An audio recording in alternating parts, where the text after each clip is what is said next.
You're about to enter a world few ever see. A world where what you think is music hides a darker rhythm, where melodies don't just move your feet, but whisper to your mind. Is the music industry a harmless mix of glitz and glamour, or rather a portal to occult rituals, mind control experiments, and deep-rooted social engineering? Let's turn up the volume here on Things Visible and Invisible.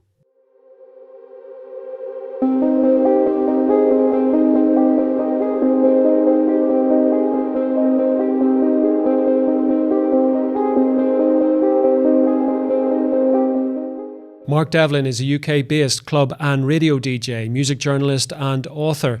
In 2010, he underwent a transformative awakening that led him to dig deeper into the hidden reality of the mainstream music industry. As an author, he's best known for his multi-volume series Musical Truth, where he investigates hidden agendas and the true nature of the corporate music machine.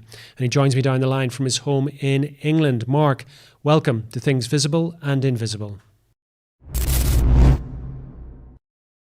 Hey Sean, good to be with you. Mark, I've been following your work for some time, and it intrigues me and fascinates me in equal measure. The music industry has shall we say, a good PR. People think of it as something very glamorous, something in various ways, either wholesome or something which is cutting edge or in a sort of performative way. But most people see it as pure entertainment of one form or another. You, however, would probably disagree and would probably, to use an expression I think the Beatles said, open people's mind and drift downstream. So where would you like to start on this magical mystery tour? Well, certainly entertainment, popular culture, and therefore music offer the perfect vehicles through which to get things like mass mind control and social engineering agendas achieved, because nobody's expecting to have their worldview shaped and molded for them and their belief systems and their values shaped and molded for them when they think they're just unwinding from a long day at work and chilling out to a favorite album or going to see a favorite band perform or watching a favorite movie or TV show. But this is when the mind is wide open for manipulation, because where things like symbolism get targeted is at the subconscious mind in its subliminal state. And the subconscious mind gets engaged when we're relaxed, when we're chilled, when we're switched off from conscious thought. And that's why entertainment, if you are a satanic psychopath, for example, who wants to control large numbers of people, that's where it comes in as the perfect way to get all this stuff done. And prior to probably 18 years ago, at this time of year, you would have found me as a DJ, and I would have a whole bunch of gigs in the diary leading up to Christmas and New Year. And all I'd be thinking about is parties, tunes, going to clubs, traveling, rocking a crowd. That was all that was important to me. But things got to the stage just over 15 years ago, I guess, where I came to realize that the world is nothing like we've spent our entire lives being trained to think that it is. And at its most extreme form, that expresses itself in the form of government and, political systems. And you come to realize that there's a hierarchy there, there's a pyramid of power, there are secret society groups and networks which control these institutions. And that filters out into all other areas of organized society and our regular daily lives. So you find it in the world of academia, universities, colleges, schools. You find it in the world of medicine. You find it in big business and the tech industries. You find it in the mainstream media and what gets told to us through the evening news and newspapers and such. And if you are prepared to accept that this is the case, and I got to that stage, then you would be very naive to assume that the same forces and powers that have managed to get all these other institutions in their grip and under their control would have passed up the opportunities that entertainment, popular culture, music offer to push their agendas and get society driven in the directions that they want. And of course, this is not the case. And I came to realize this begrudgingly all those years ago. And what I saw was many researchers who exposed the way this dynamic plays out in the world of politics and big business and such, but very few that were joining the dots to demonstrate how it pervades the music industry. So I kind of saw a vacancy there, and nobody else was doing this job, and I stupidly volunteered myself for it, and it became my life. And this is what I've been doing full time for the past who knows how many years anymore. Now, you've said an awful lot in that opening discourse, Mark. I understand we've had people on this show who have talked a lot about military-industrial complexes, about big tech, et cetera, and how these can be manipulated, etc. We've had some people on talking about the music industry, often talking from a spiritual angle about it, that somehow it's being manipulated by forces not of this world, in a sense.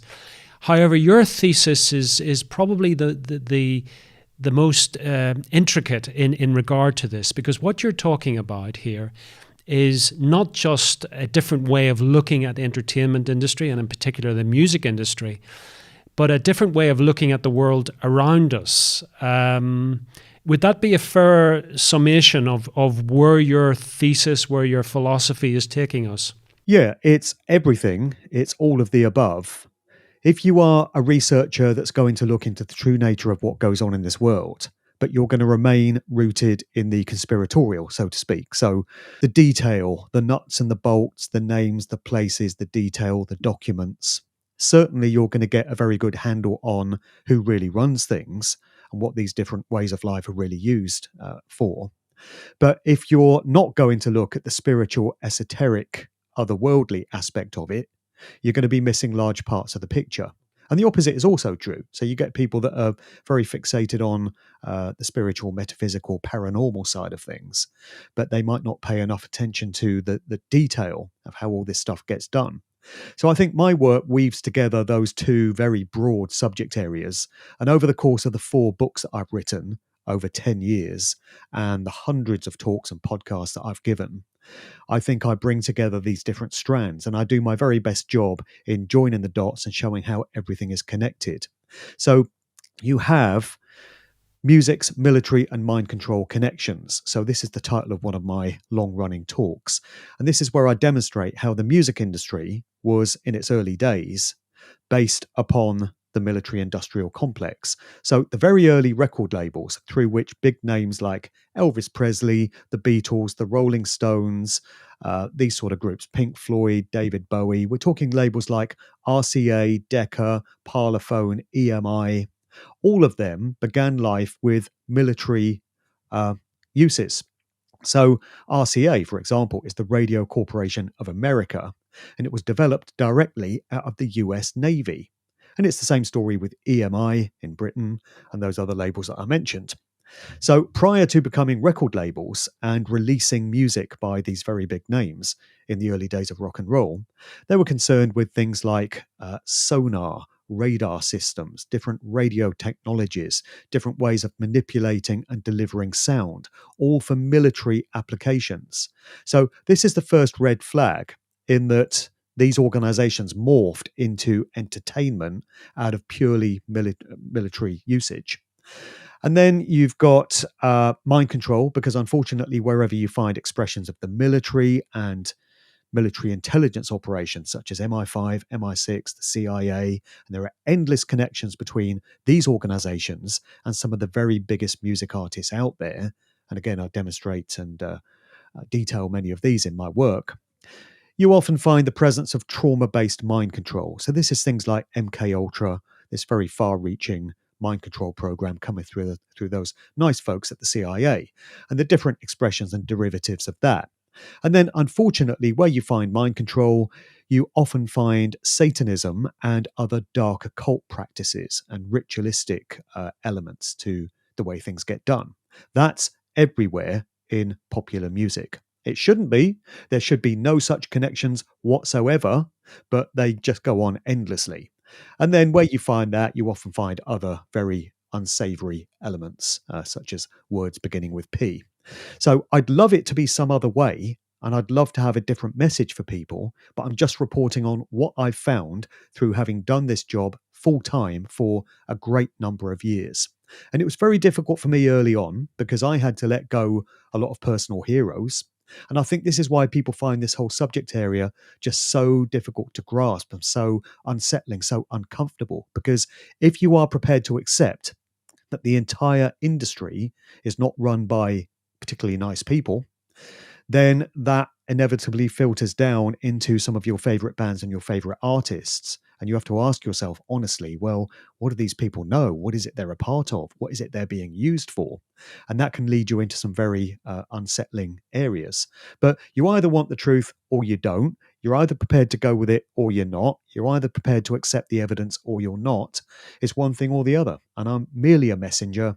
I'm sharing my research and my information, which has been diligently put together over a long period of time, and it's up to people what they do with it. But there's no shortage of information out there, and there's no shortage of citations, resources, and references either, because I provide all of those, lest I be accused of pulling this stuff out of the ether. Well, we're going to get into all of that, Mark. You've certainly set it up wonderfully. But I have a question, because I think we need to set the parameters here a little bit. You talked about the origins of some of the record companies and their links to the military. We're expecting, that popular music, rock and roll, rock music as it became, the way people have very much linked with some of the ideas that you're about to discuss with us. However, my question is this: was it ever thus? Was there as much interest in controlling the masses in popular music or popular entertainment, say 100 years ago at the start of motion pictures, or popular music from the 30s and 40s? Or is this something which really comes about post-World War II with the growth of the military-industrial complex on both sides of the Atlantic? It certainly got stepped up post-World War II. And in my research, I take as a starting point 1955, because you got to start somewhere. If I was going to take the entirety of known human history, I'd tie myself up for several lifetimes. So my starting point is 1955, and I begin with the advent of rock and roll, the rock and roll era. So 1955 is the year that Bill Haley and his Comets came out with Rock Around the Clock. That was quite a revolutionary song because it was very different to the music that had gone before, in a very sort of austere, staid, rather grey post-war era.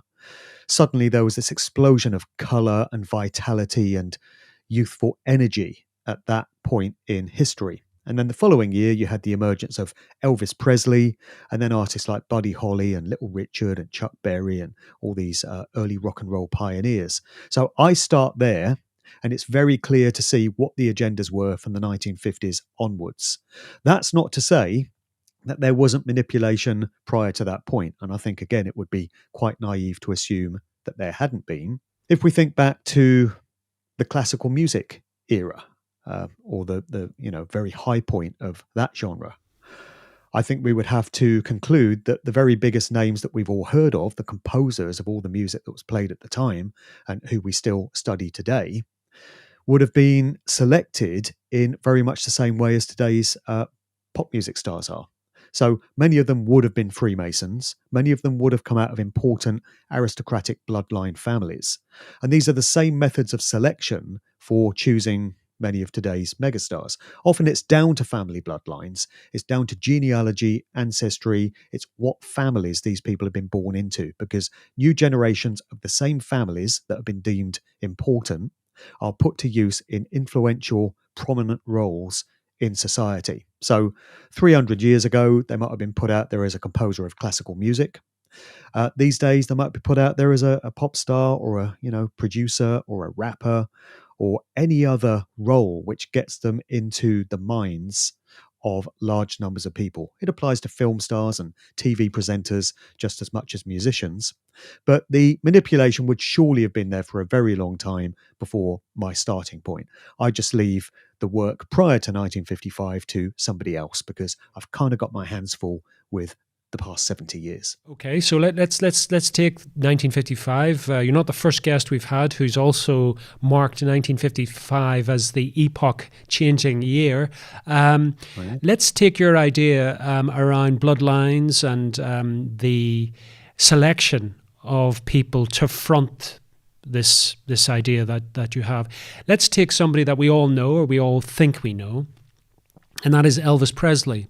Now, my understanding of Elvis is that he came from a very poor background, had very little education, formal education, though was a very intelligent man, obviously, but had a wonderful gift. And through the arts of Colonel Tom Parker, managed to get a bit of a headwind in terms of the South, and then went national on television. And because of television and the global reach of television in the United States, became a huge star very, very quickly. That's the kind of official version. The rest we know, the movies and the Vegas and it all ending in a rather sad way. But that the official version, Mark, is this, that he was sort of an American hero, a rags to riches story, a man with lots of talent who just happened to hit the zeitgeist at the right time. What say you? Well, certainly we get what I describe as a Cinderella fairy story to explain where many of these people come from. So take the Beatles, for example. The pervading myth with that group is that they were four regular working class lads from Liverpool who just happened to put together a band, wrote a few catchy tunes, came up with a few chords and riffs, punted around a few demo tapes, and just struck it lucky. You know, got this mega deal with EMI Records and just happened to blow up and just happened to become the biggest group in music history. And then with Elvis Presley, it's a similar story in that, he's this talented lad from the South, and he was a great singer and had great musical proficiency, was discovered by Colonel Tom Parker, and he just happened to blow up. Certainly, I've not been able to discover anything in his backstory to suggest that he came from one of these important bloodline families. So there is another provision for people to make it big if they don't happen to be born into, these sort of families. And that is if they become chosen ones. So the industry has spotters whose job it is to keep an eye out for emerging talent. And if they come across somebody who they feel has a certain amount of natural musical proficiency, they're going to want them to become an asset to, first of all, sell loads of records, because to a very large extent, it is about money. Record corporations like getting rich off of other people's talent. But it's not just about making money. It's also about pushing social engineering agendas and using assets to change the mindsets of large numbers of people, change societal attitudes through social conditioning. And they use rock music stars for that. So somebody like Elvis might get made an approach and an offer, which, if they've come from relative poverty, is going to be very attractive to them. And it would take somebody of a very strong moral and mental constitution, not to mention somebody that's been able to conduct the research to discover for themselves what it is they're about to sign up to say no to a deal like that. And that's the way they ensnare a lot of these young stars. Many of them further down the line realize the true terrible nature of what it is they've got involved with. But by that point, it's pretty much too late to do anything about it. So with Elvis, I think we had someone who certainly was a great showman. He was a great singer. He was a great performer. That was recognized, and it was steered off and harnessed. Colonel Tom Parker is the guy that was put in to handle that whole process. Colonel Tom Parker, not a real colonel, by the way. He was a Dutchman who arrived in America in fairly questionable, dubious circumstances. There are big holes in his backstory, in his CV. He appears to have been a military deserter. It would appear that the controllers would have had something over Colonel Tom Parker. And possibly he was blackmailed or coerced into taking on this role in answering to these higher-ups. So with artists of Elvis Presley's stature, they're never going to allow them to go their own way and pursue their own artistic vision. They're always going to want to have a handler in place. So a handler is synonymous with manager. So the acceptable public face of it is that this individual is there to handle the business interests of the artist and get them bookings and handle the liaisons with the record companies and the concert bookers and all this sort of thing. But it goes a bit further than that. What they really are is handlers, in that their role is to handle every aspect of that individual's life. including their personal life, their life away from the public spotlight, as well as what the public gets to see. And this is where we start to get into the realms of mind control of the MK Ultra variety, because a large number of very popular and prominent performers, not just musicians, but Hollywood actors, TV stars, TV presenters, anyone that's in the public spotlight, as well as politicians and business leaders, will often have been subjected to trauma-based mind control programming. And this is a way of keeping them in line, making sure the agendas get pushed, making sure they stay on script and deliver the messages, and making sure they don't go too far their own way in terms of trying to pursue a certain amount of artistic autonomy. So that's the role of handlers. Colonel Tom Parker ticked all the boxes for having been Elvis's handler. And we often get symbolic clues as to the presence of trauma-based mind control, which goes hand in hand with satanic ritual abuse. This ties into the bloodline thing, because many artists that come out of these particular families will have been subjected to satanic ritual abuse. And so the handler's role is to stay on top of that whole process. Right. Mark, unfortunately, believe it or not, we've come to the end of our first episode together, and we're just getting into this. We will continue this in the second episode. I think this is absolutely fascinating. It's a very alternate view of something that we've taken for granted for the last 60-odd years. Tell people where they can find out more about you and where they can pick up a copy of your books. So all 4 volumes of my Musical Truth books are on Amazon. And for anyone listening outside of the UK, Amazon is, to be honest, the most efficient way of getting hold of the books. I know not everyone likes Amazon, but if you're listening in North America, for example, it's hassle for me to mail out from the UK because often books go missing. They get seized by customs. It costs a bomb. So I would recommend that people get those from Amazon. You can look me up there, Mark Devlin, and my books are Musical Truth, volumes 1 to 4. If you're in the UK, you might want to reach out to me directly. I've got a main website, which is djmarkdevlin.com, and my email address is on the website. And there are links from there to my YouTube channel and all my various other platforms. For now, Mark, thank you so much for coming on Things Visible and Invisible. No worries. Thank you for joining us on another episode of Things Visible and Invisible. We're dedicated to uncovering phenomena that challenge our understanding of reality. From ancient enigmas and paranormal encounters to scientific anomalies and forgotten histories.